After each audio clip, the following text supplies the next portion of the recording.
Salah satu manfaat dari serpihan arang kayu ini dulur, yaitu dapat menetralkan pH, terutama untuk di cuaca ataupun hujan setiap hari. Dan arang ini juga bisa menyerap racun-racun akibat residu obat pasca kita aplikasi pestisida.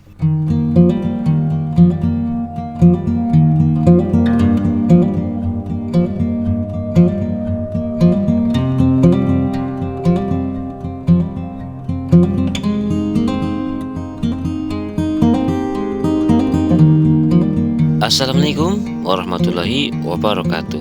Berjumpa kembali dulur dengan saya Bang Amel, dan pastinya masih berada di lahan cabai rawit. Untuk hari ini tidak ada kegiatan apa-apa, namun kita akan update terbaru saja untuk kondisi tanaman di usia kurang lebih 9 hari setelah pindah tanam. Yang pertama, media lahan.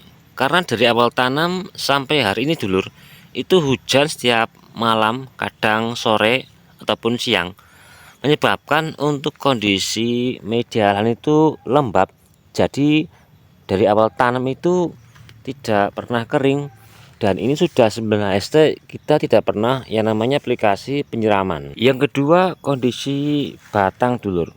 Dulu itu awal tanam untuk warna batang hijau tua, dan ini sudah mulai agak hijau muda, artinya untuk batang sudah sedikit ada pergerakan. Yang ketiga, daun dulur. Jadi untuk daun ini kalau kita lihat sudah mulai terlihat membesar, kemudian juga sudah terlihat pupus baru, dan walaupun tidak semuanya berkembang secara merata. Kita lihat yang lainnya dulur, seperti ini, kemudian nah seperti ini, lalu lainnya agak lumayan, kemudian ini pun juga agak lumayan. Kemudian kita lihat lagi yang di sebelah sini dulur, apakah sama ataupun tidak.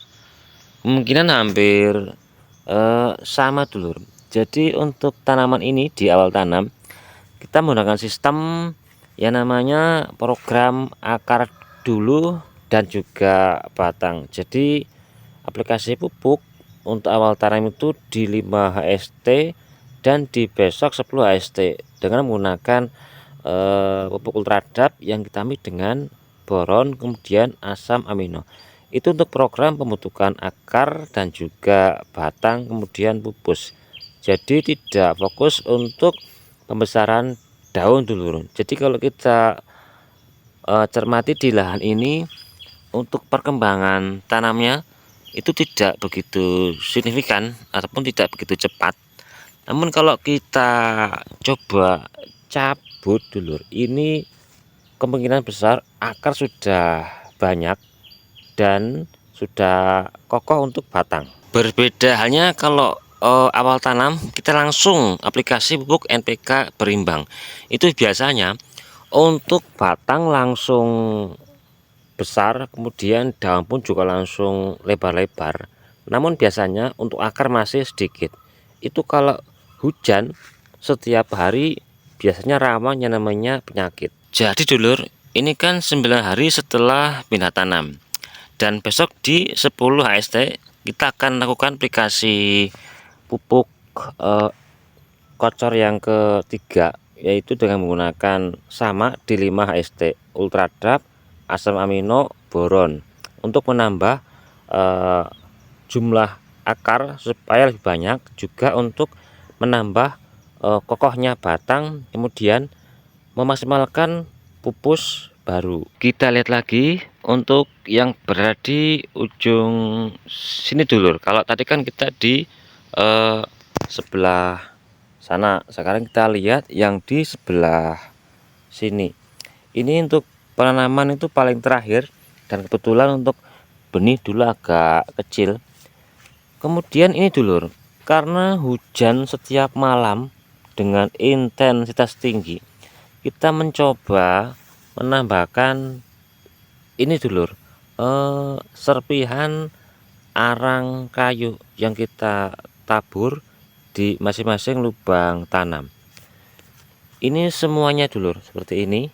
Kemudian juga ini bertujuan ya paling nggak bisa membantu menetralkan pH, terutama dalam kondisi curah hujan yang tinggi. Salah satu manfaat dari serpihan arang kayu ini dulur, yaitu dapat menetralkan pH, pertama untuk di cuaca ataupun hujan setiap hari. Jadi untuk menstabilkan pH itu kita tidak cuma menggunakan asam humat, kemudian silika karbon, kemudian trichoderma, kita juga bisa menambahkan seperti ini dulur, serpihan arang kayu. Dan arang ini juga bisa menyerap racun-racun akibat residu obat pasca kita aplikasi pestisida. Mungkin ada yang bertanya, lah apa itu enggak bahaya untuk akar tanaman bang? Ya tidak dulu, asalkan arang kayu yang kita aplikasikan itu sudah lama, bukan yang baru. Kalau yang baru habis bakar-bakar kemarin terus kita aplikasikan, ya tanamannya kobong dulur. Contoh di lahan ini 2 hari pasca aplikasi serpihan arang kayu, untuk daun malah seger-seger, tidak ada yang berwarna kuning akibat efek dari aplikasi arang kayu. Jadi malah hijau royo-royo, tandanya untuk pH tanah itu stabil, jadi tidak asam ataupun drop untuk kandungan pH-nya. Salah satu syarat untuk bisa menghasilkan tanaman cabai yang sehat dan juga subur adalah terkondisikannya media lahan. Yang dimaksud terkondisikan untuk media lahan adalah kondisi lahan itu gembur. Yang kedua, untuk pH tanah itu stabil, jadi di angka 6-7. Kalau 6,5 itu bagus sekali. Kemudian kalau tanam cabai di awal tanam itu hujan setiap hari, maka yang terjadi adalah kemungkinan besar kondisi lahan itu mudah drop untuk pH. Kalau pH tanah drop di bawah 6, semisal 5 atau 4, maka media lahan mudah yang namanya asam. Kalau sampai asam, maka unsur hara mikro yang ada pada media lahan tidak bisa terserap oleh akar tanaman. Begitu juga sebaliknya, kalau sampai pH tanah itu terlalu tinggi, semisal di atas 7, 8, bahkan 9, maka kondisi media lahan itu bersifat basah.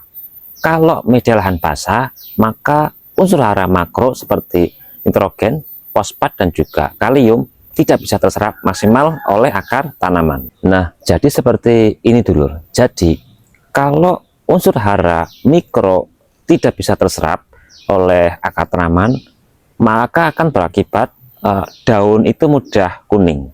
Kemudian, kalau sampai unsur hara makro juga tidak bisa terserap oleh akar tanaman, maka nutrisi unsur hara makro seperti nitrogen, fosfat, dan juga kalium akan terjadi residu ataupun pengendapan di media lahan. Itu akan membentuk yang namanya bibit bakteri negatif. Kalau sampai di lahan cabai kita terjadi pertumbuhan bibit bakteri negatif, itu akan mempengaruhi pertumbuhan tanaman. Semisal kalau sampai bakteri negatif menyerang akar, maka akan terjadi yang namanya layu fusarium. Kemudian kalau sampai menyerang batang, maka akan terjadi yang namanya busuk batang ataupun Phytophthora.